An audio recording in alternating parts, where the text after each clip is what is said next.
Hello, my name is Nicole O'Connor, and I am currently a senior at the University of Tennessee, Knoxville, and I'm getting my BFA in two-dimensional art with a concentration in printmaking, and this is my PechaKucha, which I've titled Figuring It Out because this is going to be about my journey of figuring out what it is I want to say with my artwork and how I want to say it. So starting with childhood and home, I'm from a few different places, but I consider myself native to Canton, Michigan. So I'm no stranger to driving up and down the interstate and hanging out in the snow. Along with that, family and friends were a big influence on me growing up, and my passion for artwork kind of comes from being surrounded by other creative people, seeing what they're making, seeing what their interests are, and having them kind of inspire ideas of my own. So my first exposure to art was probably my grandfather. He had a fancy wood shop in his basement, so over the summers when I would visit, we'd go down there and he would do most of the work and I would kind of just decorate it and make a mess in his shop, but I still really loved it. And as I got older, those influences started to change a little bit and be more inspired by pop culture, the music, comics, and movies that I was seeing and listening to. These two albums in particular had a very big influence on me, just with how theatrical they are and how much they focused on the visual as well as the music. At this time, I also started observing different movements and styles in art.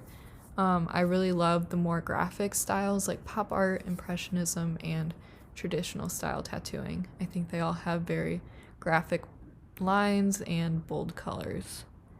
Also, growing up in the 2000s was kind of the boom of social media and Instagram, so being addicted to my phone, I was observing a lot of artists like Tomas Oliveras and Jordan Tacker on Instagram, and I really loved the way that they used geometric shapes in their line work, and I was trying to emanate that in my own work, and kind of try and find my hand through portraiture. I would make up people and look at my own face and kind of embrace the fact that I couldn't do photorealism, so I would just have a lot of fun with emphasizing line. Moving into college, I kind of got to flex my artistic muscles and try some new mediums, ceramics and wood, and I kind of got to mix my love of two-dimensional mediums with paint, with three-dimensional objects, and still kind of bring that graphic and bright color that I love to do. At this time, I was also introduced to the world of printmaking, which was kind of love at first print. Two of the printmaking processes that really stole my heart were screen print and relief. So screen has been one thing that I've been doing a lot of lately. I think it gives a lot of room for variability and layering color. So here's a couple of my favorite prints where I really got to kind of play around with different color schemes and layer multiple layers of screen print.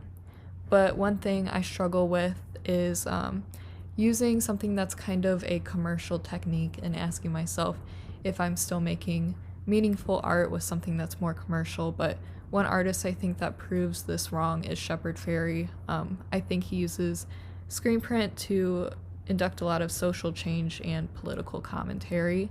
And for myself personally, I've used photograph and text to kind of make it more meaningful by incorporating photos of me with my loved ones and writings from my family. These are some recipes from my mother and my grandmother.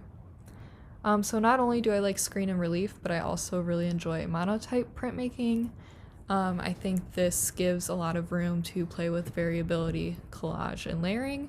In my daydreaming series, I've got to play around a lot with blended rolls, stencils, collaging collograph, and Yupo watercolor transfers, and just realizing that when printmaking, you don't just have to use one technique. It's really easy to kind of mix lots of layers and lots of techniques together and get some really cool effects with those.